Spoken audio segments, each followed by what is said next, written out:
భాగాన్ని చదువుకుందాం. యెషయా గ్రంథము మొదటి అధ్యాయం. యెషయా గ్రంథం మొదటి అధ్యాయము 3వ వచనాన్ని అందరం కలిసి మన ఆరాధన కొరకై చదువుకుంటాం. యెషయా గ్రంథము మొదటి అధ్యాయము 3వ వచనం అందరము కలిసి ప్రార్థనాపూర్వకంగా చదువుకుంటాం. ఎద్దు తన కామందు నెరుగును, గాడిద సొంతవాని దొడ్డి తెలుసుకొనును. ఇశ్రాయేలులకు తెలివి లేదు, నా జనులు యోచింపరు. దేవుడు ఈ వాక్యమును మన కొరకు దీవించునుగాక. ఈ భాగంలో దేవుడు మాట్లాడుతూ ఉన్నాడు 2వ వచనంలో.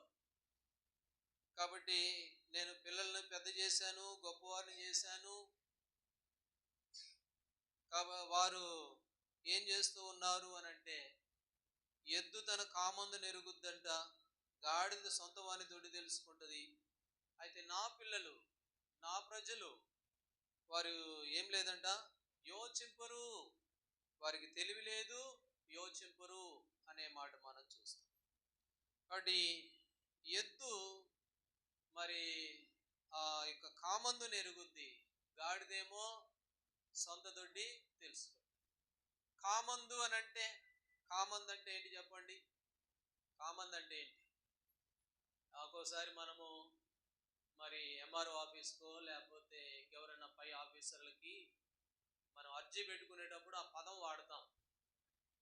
కామందు లేక అధికారి అనొచ్చు. కామందు అంటే అధికారి లేకపోతే యజమానుడు అని అనొచ్చు. ఎద్దేమో తన యజమానుడు తెలుసుకుంటుందంట, గాడిదేమో అది ఎటు తిరిగినా సరే సాయంత్రానికి తన సొంత దొడ్డి తెలుసు. అది తన ప్రజలు మాత్రమే ఎట్లాంటి వారుగా ఉన్నారంటే ఆయన తెలుసుకోలేదు. దేవుడు మొట్టమొదటి మానవుని చేశాడు. ఎట్లా చేశాడు చెప్పండి? తన స్వరూపములో తన పోలిక చొప్పున. అయితే ఆదికాండం 6వ అధ్యాయము 12వ వచనానికి వచ్చేసరికి దేవుడు భూలోకాన్ని చూసినప్పుడు ఏం చేశారట? చెరిపేసుకున్నారు అన్ని మార్గాలు. సమస్త శరీరులు చెడిపోయారు, పాడైపోయారు. అంటే వారు తన స్వరూపంలో చేయబడిన మనుషులు ఆయన యజమానుడిగా గుర్తెరగలేదు. కాబట్టి గాడిద సొంత దొడ్డిని తెలుసుకున్నట్టు వారు తెలుసుకోలేదు. వారే కాదు, ఒకప్పుడు ప్రభు దగ్గరికి రాక మునుపు నువ్వు నేను మన జీవితాలు కూడా ఇలాగునే ఉన్నాయి. ఏమిటి అనంటే, ఎద్దు తన కామందు నెరుగుద్ది, గాడిద సొంత దొడ్డిని తెలుసుకుంటుంది. మనమేలాంటి వారంగా ఉన్నాము గతంలో అనంటే, ఈ అనుభవాలు ఏమీ కూడా లేని వారంగా మనం ఉన్నాం. చూడండి, మొదటి రాజుల గ్రంథం 22వ అధ్యాయం. మొదటి రాజుల గ్రంథము 22వ అధ్యాయము 7వ వచనం, 17వ వచనం.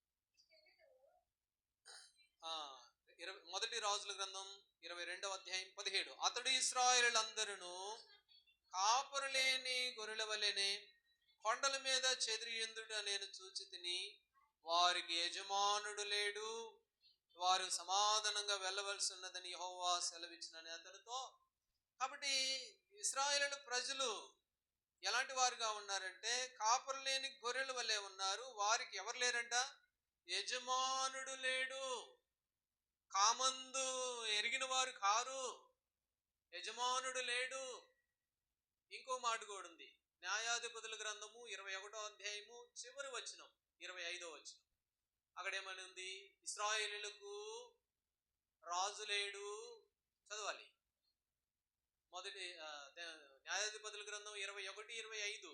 ఇశ్రాయేలులకు రాజు లేడు, తన ఇష్టానుసారంగా ప్రవర్తిస్తూ వచ్చాడు. రాజుల గ్రంథంలో ఏమో యజమానుడు లేడు. అయితే న్యాయాధిపతుల గ్రంథంలో చూస్తే అధిపతి లేడు, రాజు లేడు. అందుకని వారు ఏమైపోయారట? వారి ఇష్టానుసారంగా జీవిస్తారు. ఎద్దు తన కామందు నెరుగుద్ది, అయితే యజమానుడు లేడు, రాజు లేడు, అధిపతి లేడు. ఆ కారణం చేత ఏమైపోయారంట? చెదిరిపోయారు ఇశ్రాయేలులంతా. రాజు లేని కారణం చేత ప్రతివాడు తన ఇష్టానుసారంగా ప్రవర్తిస్తూ వచ్చాడు. వారే కాదు, ఒకప్పుడు మన జీవితాల్లో మనం కూడా అధిపతి లేని వారంగా, కామందుని ఎరగని వారంగా, మన అధిపతి అయిన వాడిని, యజమానుడైన దేవుణ్ణి ఎరగని వారంగా మనం కూడా ఎట్లా ఉన్నామంటే ఇష్టానుసారంగా జీవిస్తూ ఉన్నాం. ఒకని ఎదుటి సరైనది కనబడే మార్గము కలదు. సామెతలు 14వ అధ్యాయంలో తుదికది ఎక్కడికి తీసుకొని పోద్ది? మరణమునకు దారి తీయనని రాయబడి ఉంది. కాబట్టి మనం మన అధికారి లేకుండా ఇష్టానుసారంగా జీవిస్తున్న మన జీవితాలు ఎక్కడికి వెళ్ళేవిగా ఉంటాయి? నరకానికి వెళ్ళేవిగా ఉన్నాయి. అయితే యేసు ప్రభువారిని గురించి ఏమని రాయబడి ఉంది? చాలా పేర్లు ఉన్నాయి ఆయనకి. యెషయా గ్రంథం 9వ అధ్యాయం 6వ వచనంలో చాలా పేర్లు ఉన్నాయి. ఆ పేర్లు ఒక పేరు సమాధాన కర్తయగు అధిపతి అని ఆయన పేరు. ఆయన ఎవరు అనంటే అధిపతి. ఆయన ఎవరు అనంటే ఆయన యజమానుడు. కామందు అంటే అధిపతి లేక యజమానుడు, అధికారి ఇలా చెప్పుకోవచ్చు. ఆయనకి ఏం పేరు అనంటే సమాధాన కర్తయగు అధిపతి. ప్రకటన గ్రంథము 1వ అధ్యాయం, ప్రకటన గ్రంథము 1వ అధ్యాయము 5వ వచనం చదవండి. 1:5. మృతుల్లో నమ్మకమైన సాక్షియు, మృతుల్లో నుండి ఆది సంభూతుడిగా లేచిన వాడును, భూపతులకు అధిపతియునైన యేసు క్రీస్తు నుండి సమాధానం. కాబట్టి భూపతులకు ఆయన ఎవరట? అధికారి. ఈ లోకంలో ఉన్న రాజులందరికీ రాజు, సర్వాధికారం కలిగిన వాడు. భూపతులకు అధిపతి ఆయన సమాధాన కర్తయగు అధిపతి. అయితే ఈ అధిపతిని, ఈ కామందుని ఇశ్రాయేలు ప్రజలు ఏం చేయలేదంట? వారు ఎరగని వారుగా ఉన్నారు.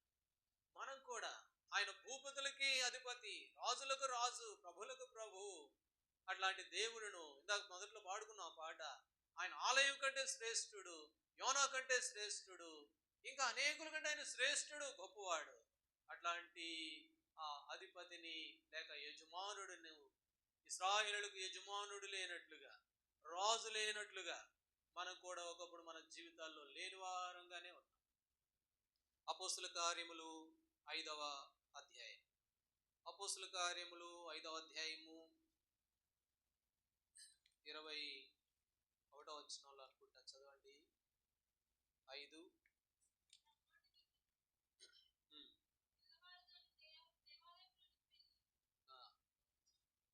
31 చదవండి.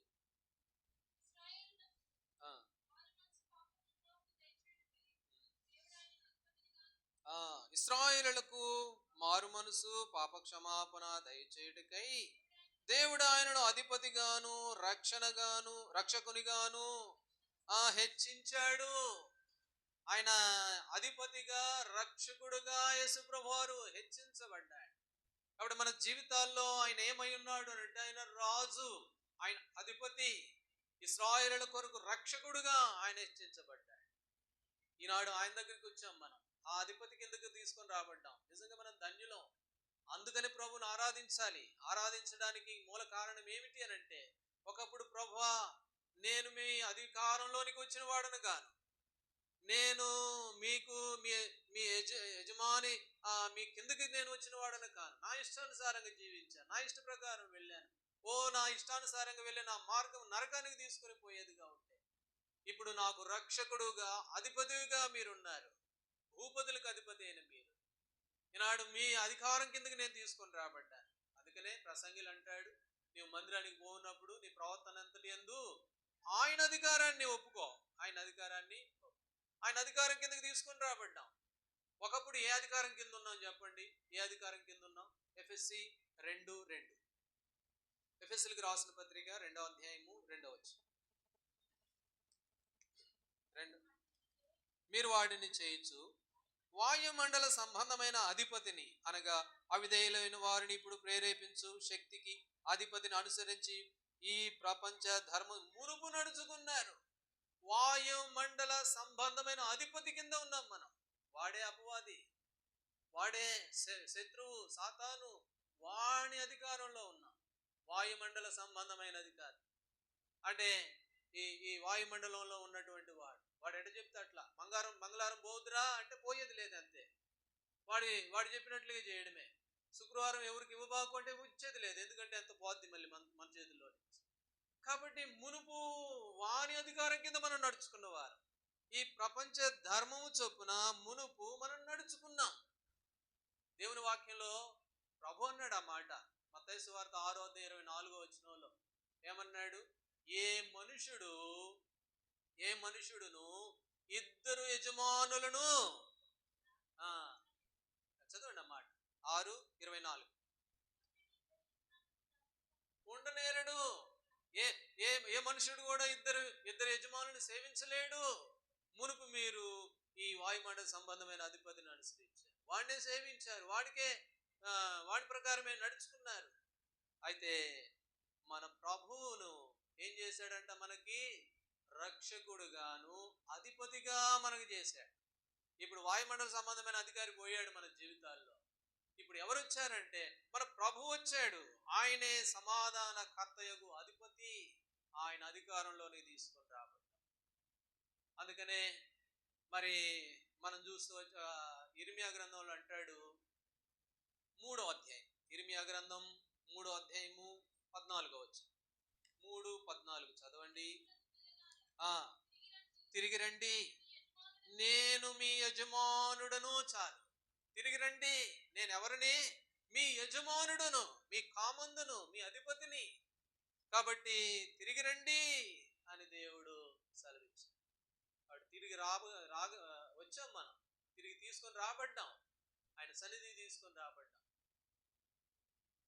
ఎఫెసీలకు రాసిన పత్రిక 6వ అధ్యాయం, ఎఫెసీ 6:9, 6వ అధ్యాయం 9వ వచనం.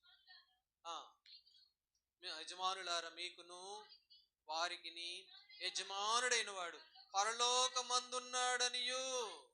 కాబట్టి మన యజమానుడైన వాడు ఎక్కడున్నాడు? పరలోకమందున్నాడు. పరలోకానికి ఎప్పుడు వెళ్ళాడు? పౌలు అపోస్తలుడు అన్నాడు, అపోస్తల కార్యములు 5వ అధ్యాయంలో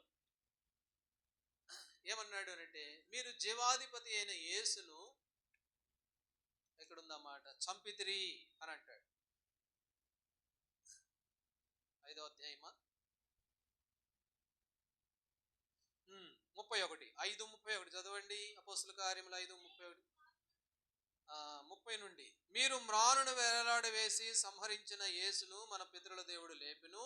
ఇశ్రాయేలుకు మారు మనసును పాప క్షమాపణ దయచేయుటకై దేవుడు ఆయనను అధిపతిగాను రక్షకునుగాను హెచ్చించాడు. మీరు చంపారు అధిపతిని.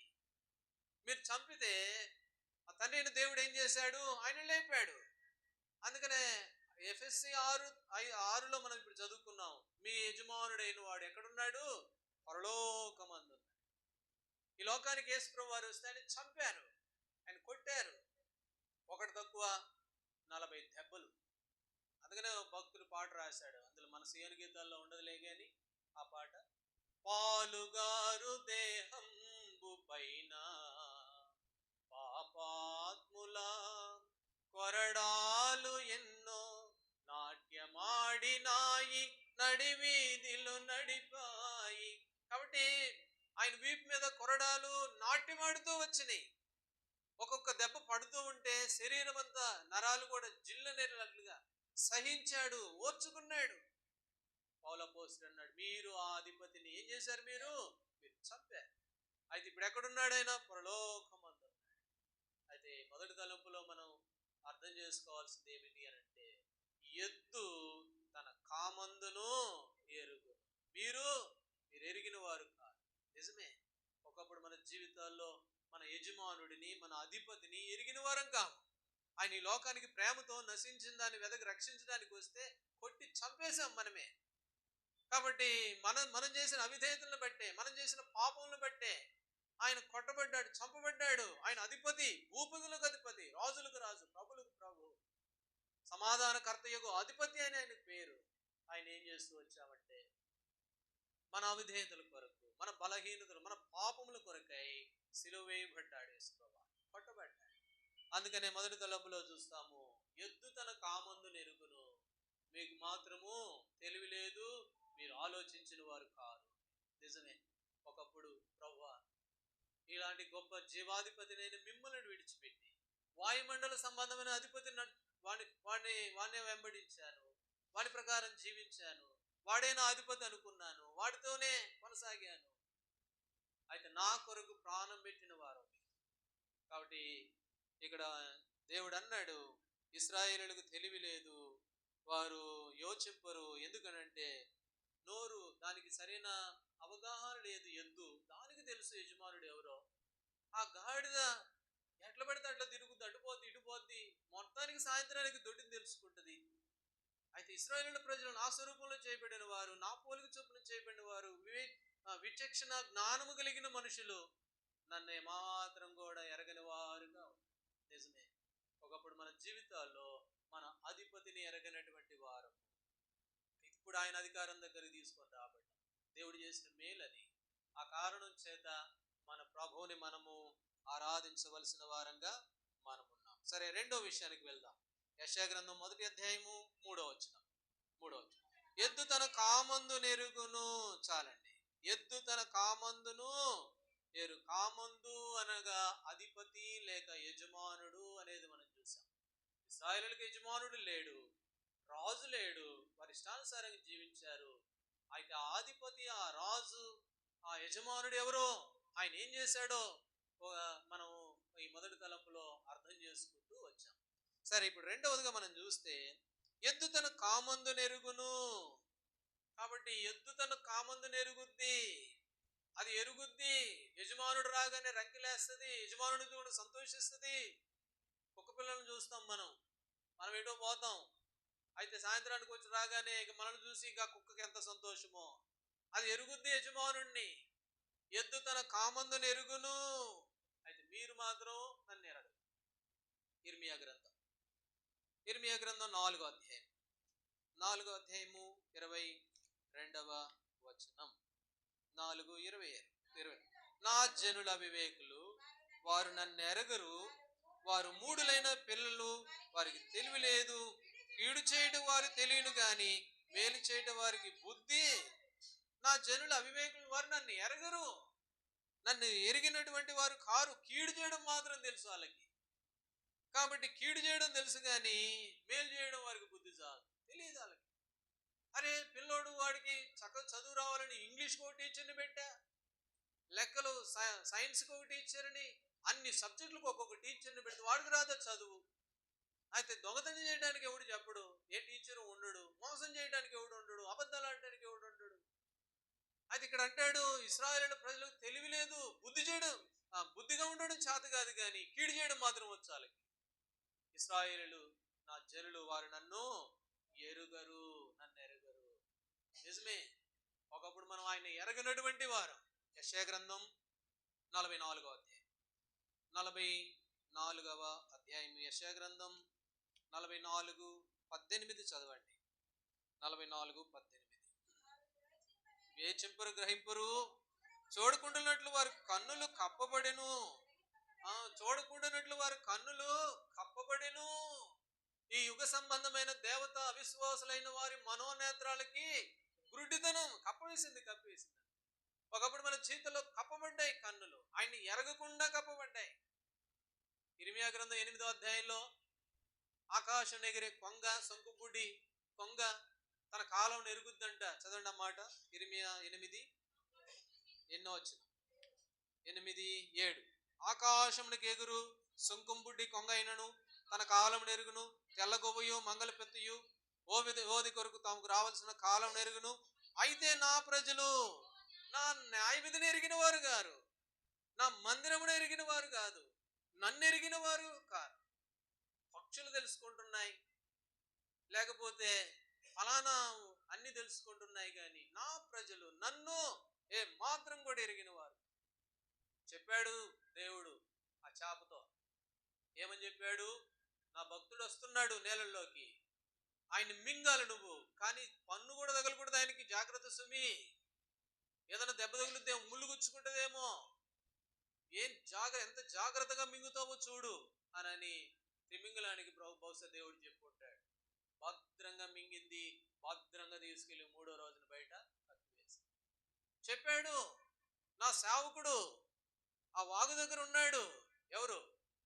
ఎవరైనా యోనా, ఏలియా. ఏ వాగు దగ్గర ఉన్నాడు? కేరీతు వాగు దగ్గర ఉన్నాడు. చెప్పాడు కాపులకి, పోండి, ఏమేం తీసుకెళ్ళండి, మాంసం తీసుకొని పోండి, రొట్టెలు తీసుకొని పోండి. కాబట్టి జాగ్రత్తగా ఆ కాకి ఆ మాంసం నోటిని పెట్టుకుంటే ఏమన్నా ఉంటుందా? ఇంకా దాని దాని దాని స్థితి ఎట్లా ఉంటుందో చూడండి. నోవాహు బయటకు పంపించాడు కాకిని, పోయి చూసి రాపోమ్మా అని. ఇంక శవాల మీద పడి తినడమే, ఇంక అది మర్చిపోయింది వచ్చిన పని. అయితే జాగ్రత్త, దేవుని మాటకు లోబడుతూ వచ్చినాయి. ఆకాశం ఎగిరే కొంగ గాని పిట్టలు గాని అన్ని నా మాటలు వింటాయి. నా ప్రజలు నా న్యాయ విధిని ఎరగరు. కాబట్టి ఎద్దు తన కామందును ఎరుగును గాని మనమే ఎరగని వారు. దేవుని ఎరిగిన వారం కాము, ఎన్నోసార్లు ఆయన ఎరగని వారు. అయితే ఎందుకునంటే వారి కన్నులు ఏం చేయబడ్డాయంట? కప్పబడ్డాయి. మనోనేత్రాలు గుడ్డితనం వచ్చింది. ఏలీ కుమారులు ఉన్నారు. రండి, మొదటి సమూయేలు గ్రంథం, సమూయేలు మొదటి గ్రంథం 2వ అధ్యాయము, సమూయేలు మొదటి గ్రంథం 2వ అధ్యాయము 12వ వచనం. 2:12. ఏలీ కుమారులు యెహోవాను ఎరగని వారై. కాబట్టి ఉన్నారు మందిరంలోనే, దేవునితోటే ఉన్నారు, దేవుని దగ్గరే ఉన్నారు, మేము ప్రభు బిడ్డలమని చెప్పుకున్నారు. అయితే ఎలాంటి వారుగా ఉన్నారు? దేవుని ఎరగని వారై. ఎరిగిన వారు కారు, ఎరగని వారుగా. న్యాయాధిపతుల గ్రంథంలో ఒక తరం పుట్టింది. ఏ తరమో తెలుసా? 2వ అధ్యాయము 20వ వచనం. న్యాయాధిపతుల గ్రంథము 2వ అధ్యాయము 20వ వచనం చదవండి.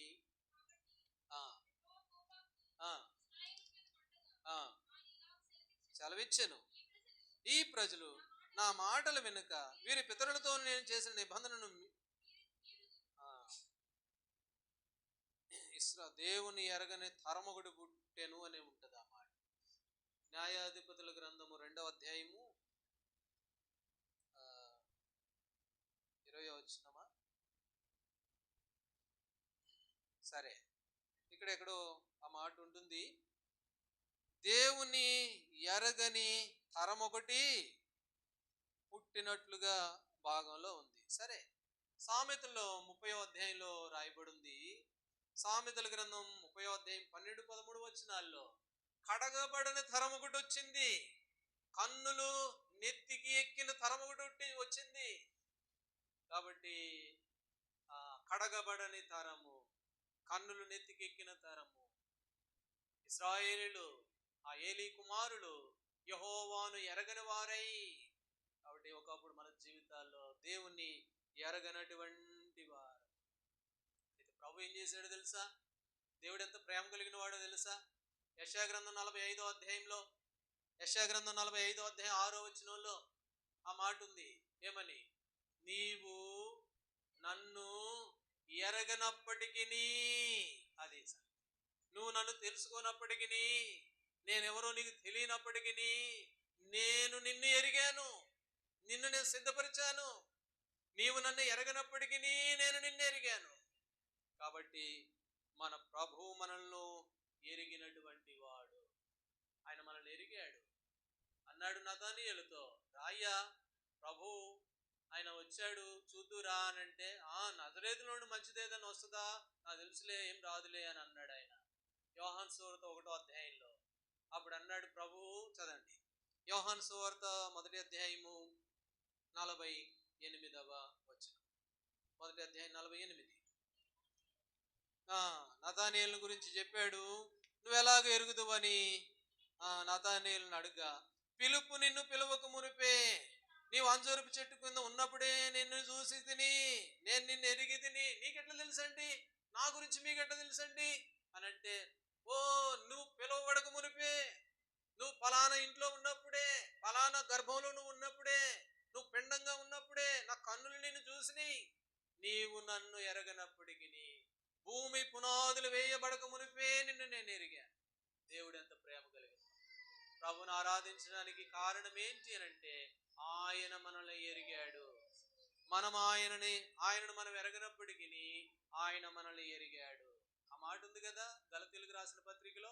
రండి, గలతీయులకు రాసిన పత్రిక 4వ అధ్యాయము 4, 8, 9 వచనాలు. 4వ అధ్యాయము. ఆ కాలమందైతే దేవుని ఎరగని వారై నిజమునకు దేవుని కాని వారికి దాసులయ్యుంటిరి గాని, ఇప్పుడు మీరు దేవుని ఎరిగిన వారు, మరి విశేషముగా దేవుని చేత ఎరగబడిన వారు. దేవుని ఎరిగిన వారము, ఎరగబడిన వారము. కాబట్టి దేవుడు మనల్ని ఎరిగాడు, మనల్ని ఎన్నుకున్నాడు, ఏర్పాటు చేసుకున్నాడు. ఒకప్పుడైతే ఆయన ఎరిగిన వారం కాదు. అయితే ఇప్పుడు దేవుని ద్వారా ఏం చేయబడ్డాము? ఆయన్ని ఎరిగినటువంటి వారు. దేవుడు మనల్ని ఎరిగాడు, ప్రేమతో తీసుకుని వచ్చాడు. నువ్వు నన్ను ఎరగినప్పటికీ నేను నిన్ను ఎరిగానని ప్రభు అన్నాడు. నిజంగా ఇదెంత గొప్ప ఆధిక్యత.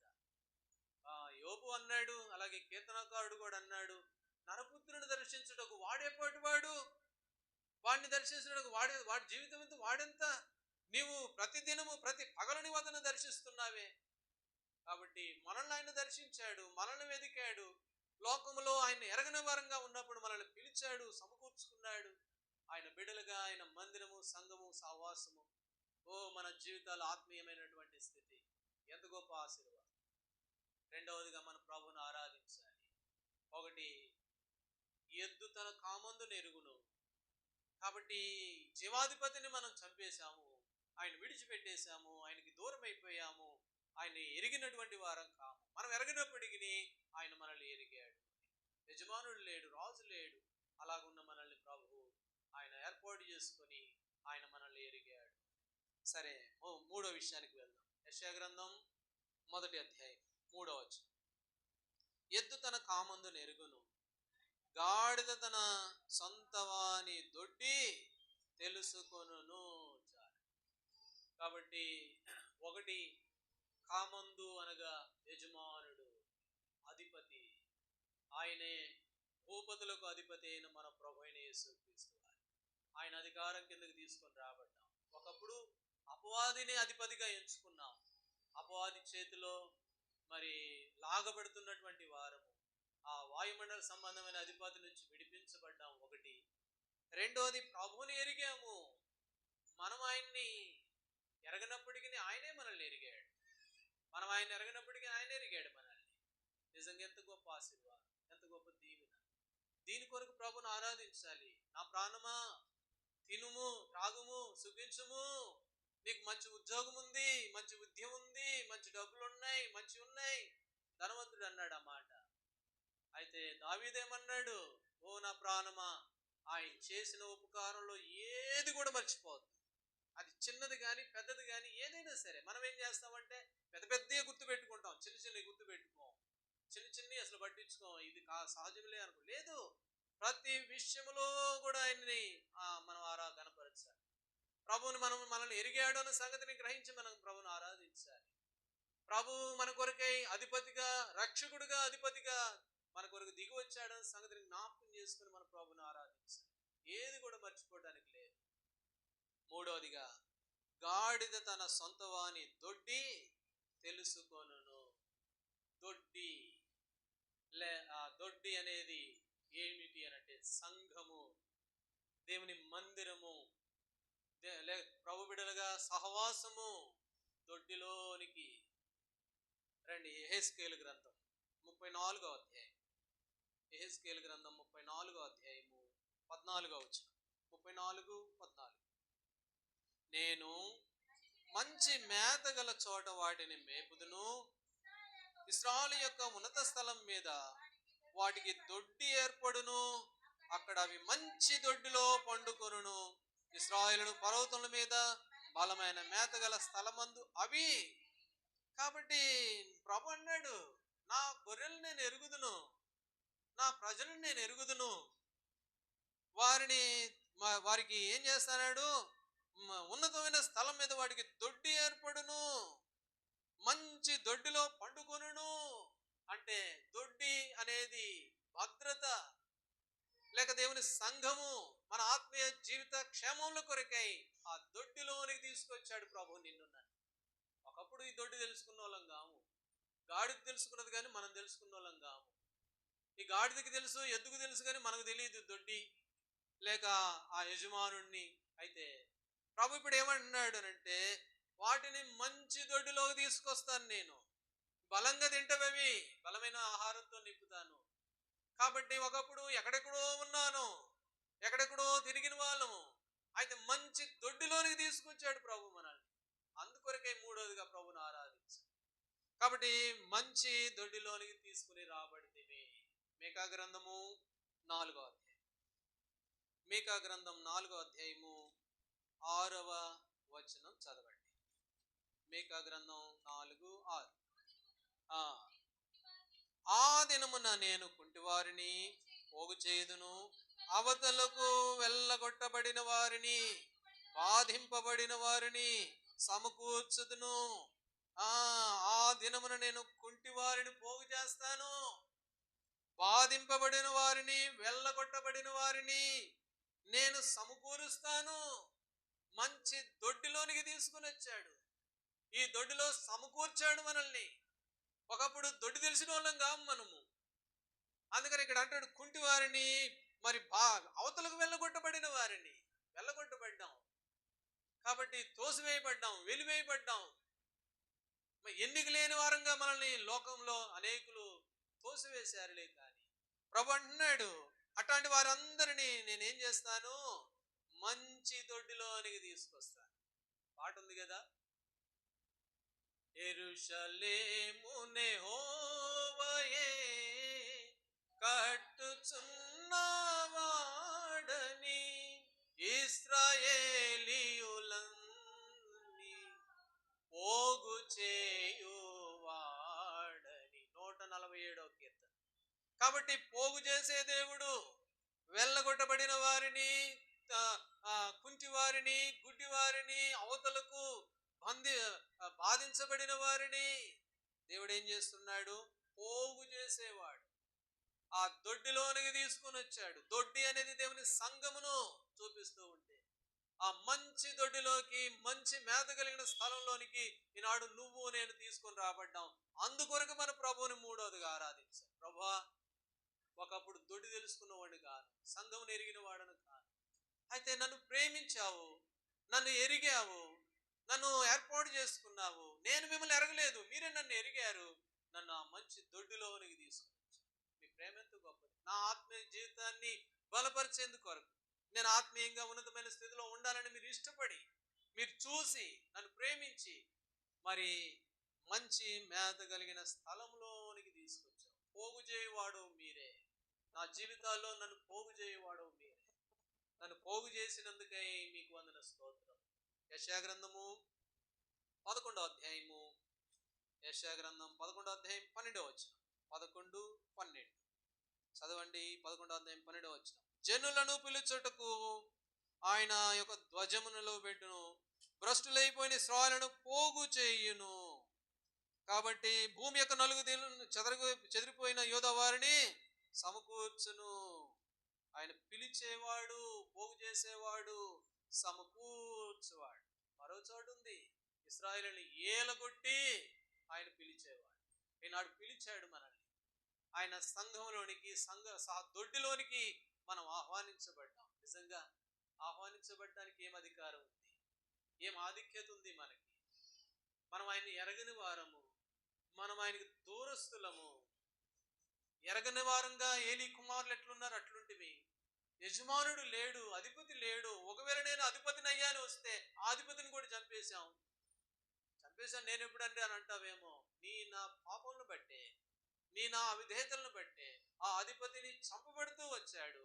ఇప్పుడు పరలోకమందు ఉన్నాడు. నేను మీ యజమానుడును, రండి అని అన్నాడు ఇర్మియా గ్రంథంలో. భ్రష్టులైన పిల్లలారా, నేను మీ యజమానుడు, రండి. దేవుడు పిలిచాడు, సమకూర్చుకున్నాడు. చెదిరిపోయిన మనల్ని ఏం చేస్తూ వచ్చాడు, ఆయన పోగు చేస్తూ ఉన్నాడు. పోగు చేస్తూ. జపన్యా గ్రంథంలో ఒక మాట, జపన్యా గ్రంథము 3వ అధ్యాయము 19వ వచనం. 3వ అధ్యాయము 19వ వచనం.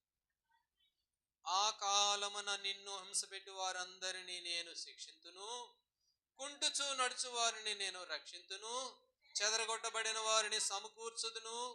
ఏ ఏ దేశంలో వారు అవమానము నొందిరో అక్కడ నెల్ల నేను వారికి ఖ్యాతిని, మంచి పేరును. ఎక్కడెక్కడ నువ్వు అవమానం పొందావో, ఎక్కడెక్కడ నువ్వు తృణీకరించబడ్డావో, ఎక్కడెక్కడ నిన్ను వెలివేయబడుతూ వచ్చావో, అక్కడ నీకేం తీసుకొస్తానన్నాడు, ఖ్యాతిని, మంచి పేరును. కాబట్టి ఎక్కడెక్కడ నువ్వు చెదిరిపోయావో అక్కడి నుంచి నేను తీసుకొచ్చి నీకు మంచి పేరును, ఖ్యాతిని నేను తీసుకొస్తాను. నిజంగా ఈ అనుభవంతో మందే. షాలే వాసులదే ఇదంతా కూడా. ఒకప్పుడు మన జీవితంలో చెదరగొట్టబడిన వారము, వెలివేయబడిన వారము, దూరం చేయబడిన వారము. అయితే ఇప్పుడు మనల్ని సమకూర్చి మంచి పేరును ఖ్యాతిని దేవుడు తీసుకొని వచ్చాడు. దేవా, నీవు నా జీవితంలో చేసిన మేలు. నేను ఒకప్పుడు చెదరగొట్టబడిన వాడును, పేరు లేని వాడను, చెడ్డ పేరు కలిగిన వాడను. అయితే మంచి ఖ్యాతి, మంచి పేరు తీసుకొని వచ్చావు. అలాగ నన్ను ఏర్పాటు చేసుకున్నావు. మీ ప్రేమకై మీకు వందన స్తోత్రం.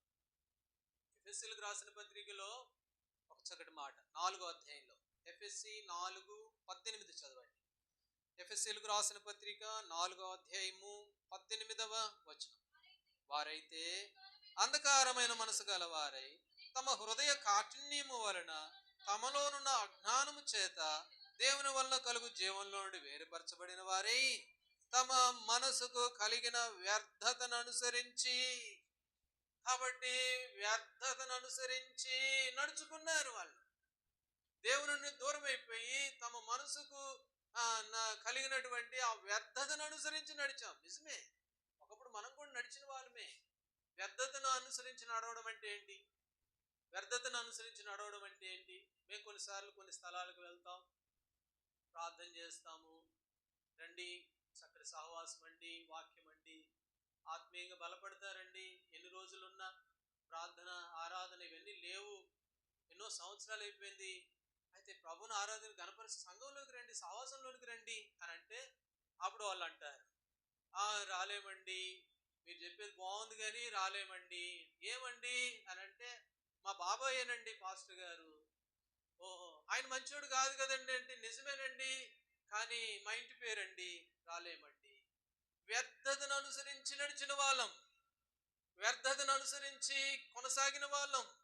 అయితే దేవుడు మనల్ని సమకూరుస్తూ వచ్చాడు. ఆ వ్యర్థతలోని మనల్ని సమకూర్చి తన సంఘము సహవాసములో పెట్టి, ఎక్కడైతే నీవు అవమానం పొందావో, ఎక్కడైతే చెదరగొట్టబడ్డావో నేను సమకూరుస్తాను, మంచి పేరును మంచి ఖ్యాతిని నీకు కలుగు చేస్తానని.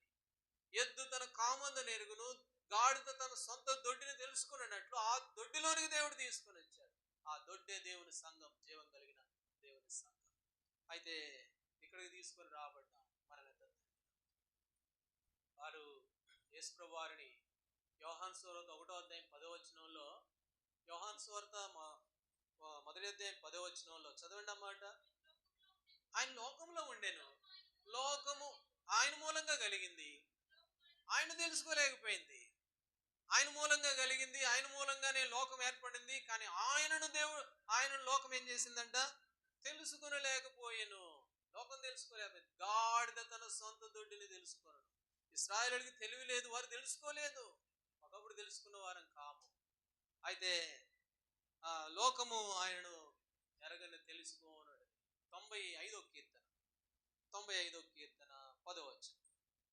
95:10. ఆ తరము వారి వలన విసికి తప్పిపోతున్న ప్రజలు, వారు నా మార్గములు తెలుసుకోలేదని నేనను. కాబట్టి వారు తెలుసుకున్న వారు కాదు. ఇంకొక మాట ఇక్కడ 34వ కీర్తన 8వ వచనంలో, 34:8. రుచి చూచి చదవండి. యెహోవా ఉత్తముడని రుచి చూచి తెలుసుకొనుడి. కాబట్టి రుచి చూసాము, తెలుసుకున్నాం. నిజంగా ఎంత గొప్ప భాగ్యమా, ఎంత గొప్ప ధన్యత. ఈనాడు ప్రభు బిడ్డలంగా మనము ఆయనను తెలుసుకోగలిగిన వారు. గాడిద తెలుసుకుంది, ఎద్దు తెలుసుకుంది. ఒకప్పుడు తెలియని వారం కానీ ఇప్పుడు తెలుసుకున్నవారు. అందుకనే మన ప్రభువుని, ప్రభువా నేను మిమ్మల్ని ఎరగనప్పటికీ మీరు నన్ను ఎరిగారు. జీవాధిపతి అయిన మిమ్మల్ని విడిచిపెట్టి వాయుమండల సంబంధమైన అధిపతిని అనుసరిస్తే, అలాంటి నన్ను కోపగించుకోలేదు, కొట్టివేయలేదు, శిక్షించలేదు, ప్రేమతో మరలా చేర్చుకొని నా కొరకు ప్రాణం పెట్టి తిరిగి లేచి నన్ను మీ సొత్తుగా చేర్చుకుంటూ ఆ దొడ్డిని తీసుకొచ్చారు, ఆ దొడ్డిలో ప్రవేశపెట్టారు. జీవం కలిగిన దేవుని సంఘము, ఆ సంఘంలో నన్ను సమకూర్చారు. మంచి పేరు ఖ్యాతి కలగడం కొరకు నన్ను సమకూర్చినారు. ఇశ్రాయేలును సమకూర్చువాడు కాబట్టి పోగు చేయువాడు మీరే. నన్ను పోగు చేస్తూ వచ్చారు, నన్ను సమకూరుస్తూ వచ్చారు. అందుకే మీకు వందన స్తోత్రం. అందుకని అన్నాడు 34లో, యెహోవా ఉత్తముడని రుచి చూచి రుచి చూసి తెలుసుకున్నాం గనుక ప్రభువును ఆరాధించి దేవుడు చేసిన మేలును బట్టి, దేవుడు చేసిన ఆత్మ సంబంధమైన ఈ ఆశీర్వాదములను బట్టి కొన్ని నిమిషాలు వ్యక్తిగతంగా మన ప్రభువును మనం ఆరాధించి స్తుతించే వారంగా మనం ఉంటాం. యెషయా గ్రంథం 1:3లో ఎద్దు తన కామందు నెరుగును, గాడిద తన సొంత దొడ్డిని ఇశ్రాయేలుకు తెలియలేదు నా జనులు యోచింపురు. ఒకప్పుడు తెలియలేని వాళ్ళం, యోచింపలేని వారం, కానీ ఇప్పుడు ఆయన తెలుసుకున్న రుచి చూసి ఆయన చేసిన మేలును బట్టి ప్రభు మన పట్ల ఉన్న ప్రత్యేకమైన శ్రద్ధ ప్రేమ కొరకై సాగిలపడి కృతజ్ఞతతో కొన్ని నిమిషాలు వ్యక్తిగతంగా మనం ప్రభును ఆరాధించే వారంగా ఉంటాం. కాబట్టి విన్న వాక్యమును బట్టి మరి క్లుప్తంగా ఒకరి తర్వాత ఒకరు చాలా క్లుప్తంగా త్వరగా ప్రభుని ఒకరి తర్వాత ఒకరు ఆరాధించారు. రుచి చూచి ఎరిగితిని యెహోవా ఉత్తముడనియు, రుచి చూచి ఎరిగితిని యెహోవా ఉత్తముడనియు, రక్షకునాశ్రయించి నే ధన్యుడనైతిని, రక్షకునాశ్రయించి నే ధన్యుడనైతిని, రుచి చూచి ఎరిగితిని యెహోవా ఉత్తముడనియు. త్వరగా ఒకరి తర్వాత ఒకరు